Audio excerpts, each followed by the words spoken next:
ಒಂದು 3 days gap ಕೊಟ್ಬಿಟ್ಟು ಈ ವ್ಲಾಗ್ನ ನಿಮ್ಮ ಜೊತೆ ಶೇರ್ ಮಾಡ್ತಾ ಇದ್ದೀನಿ ಫ್ರೆಂಡ್ಸ್. ತುಂಬ ಇಂಪಾರ್ಟೆಂಟ್ ವ್ಲಾಗ್ ಆಗಿರುತ್ತೆ. ನಮ್ಮ ಈಗಿನ ಪರಿಸ್ಥಿತಿ, ನಮ್ಮ ಲೈಫಲ್ಲಿ ಏನೇನು ಆಗ್ತಾ ಇದೆ ಎತ್ತ ಎಲ್ಲನೂ ಹೇಳ್ತೀನಿ. ಮತ್ತು ನಮ್ಮ ಪ್ರೆಸೆಂಟ್ ಓನರ್ ಬಗ್ಗೆ ಸ್ವಲ್ಪ ಮಾಹಿತಿನೂ ಕೂಡ ಕೊಡ್ತೀನಿ. ಯಾವ ಥರ ಓನರ್ ಸಿಕ್ಬಿಟ್ಟಿದ್ದಾರೆ ನಮಗೆ ಅಂತ ಹೇಳ್ಬಿಟ್ಟು.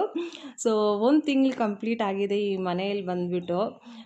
1 ತಿಂಗಳಲ್ಲಿ ನಾವು ಯಾವಾಗ್ಲೂ ಈ ಥರ ಎಕ್ಸ್ಪೀರಿಯೆನ್ಸ್ ಮಾಡಿರಲಿಲ್ಲ. ಸೊ ಆ ಥರ ಎಕ್ಸ್ಪೀರಿಯೆನ್ಸ್ನ ಮಾಡಿದ್ದೀವಿ. ಚಿಕ್ಕ ಚಿಕ್ಕ ವಿಷಯಗಳಿಗೆಲ್ಲನೂ ರೂಲ್ಸ್ ರೆಗ್ಯುಲೇಷನ್ಸ್ ಅಂತ ಹೇಳ್ಬಿಟ್ಟು ನಮ್ಮ ತಲೆನ ತಿಂದ್ಬಿಟ್ಟಿದ್ದಾರೆ. ಸೊ ಅದಕ್ಕೆ ಅಂತ ಹೇಳ್ಬಿಟ್ಟು ನಾವು ಸಹ ಸ್ವಲ್ಪ ಕನ್ಫ್ಯೂಸ್ ಸ್ಟೇಟಲ್ಲಿ ಇದ್ವಿ. ಈ ಮನೆಯಲ್ಲಿ ಲಾಂಗ್ ಟರ್ಮ್ಗೆ ಏನಾದರೂ ಇದ್ದರೆ ನಮ್ಗೆ ಇನ್ನೂ ತಲೆ ತಿಂದುಬಿಡ್ತಾರೆ. ನಾವೇನು ಪಾಸಿಟಿವ್ ಆಗಿ ಮಾಡೋದಕ್ಕೆ ಸಾಧ್ಯನೇ ಇಲ್ಲ.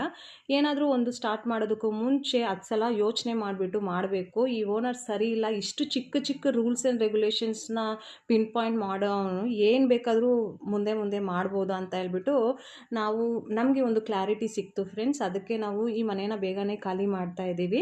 ನಮ್ಮಿಂದ ಅವ್ರಿಗೂ ಕೆಟ್ಟದಾಗಬಾರ್ದು, ಅವರಿಂದ ನಮಗೂ ಕೆಟ್ಟದಾಗಬಾರ್ದು.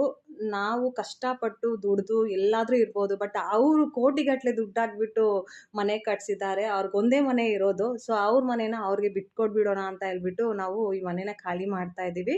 ಮನೆ ಖಾಲಿ ಮಾಡ್ತಿದ್ದೀವಿ ಅಂತ ಹೇಳೋದು ತುಂಬ ಸುಲಭವಾದ ಮಾತು, ಬಟ್ ಪ್ರಾಕ್ಟಿಕಲಿ ಅದನ್ನು ಎಕ್ಸ್ಪೀರಿಯನ್ಸ್ ಮಾಡಿಬಿಟ್ಟು ಎಲ್ಲ ಕೆಲಸ ಮಾಡ್ತೀವಲ್ಲ ಆವಾಗ ಗೊತ್ತಾಗುತ್ತೆ ಎಷ್ಟು ಕಷ್ಟ ಇದೆ ಅಂತ ಹೇಳ್ಬಿಟ್ಟು. ಸೊ ಅದೇ ರೀತಿಯೇ 1 ತಿಂಗಳು ಮುಂಚೆನೂ ನಾವು ಕಷ್ಟಪಟ್ಬಿಟ್ಟು ಈ ಮನೆಗೆ ಬಂದಿದ್ದು.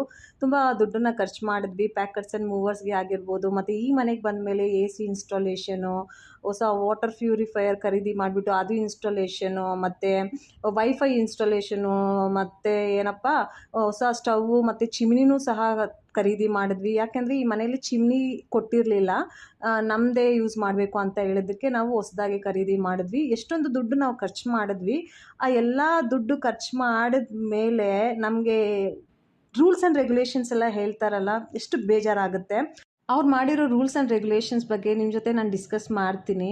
ನೀವೇ ಅನಲೈಸ್ ಮಾಡಿ, ಜಡ್ಜ್ ಮಾಡಿ, ಯಾರು ತಪ್ಪಿದೆ ಯಾರು ತಪ್ಪಿಲ್ಲ ಅಂತ ಹೇಳ್ಬಿಟ್ಟು ಕಾಮೆಂಟ್ ಮೂಲಕ ತಿಳಿಸಿ.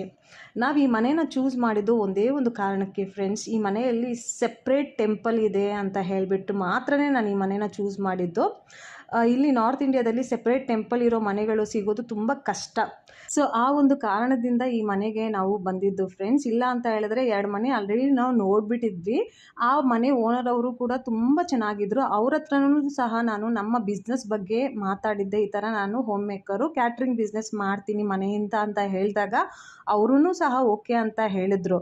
ಬಟ್ ಈ ಮನೆಯಲ್ಲಿ ಸೆಪ್ರೇಟ್ ಟೆಂಪಲ್ ಇದೆ ಅಂತ ಹೇಳ್ಬಿಟ್ಟು ನನಗೇನೋ ಒಂಥರ ಮ್ಯಾಗ್ನೆಟ್ ಥರ ಎಳಿತಾ ಇತ್ತು.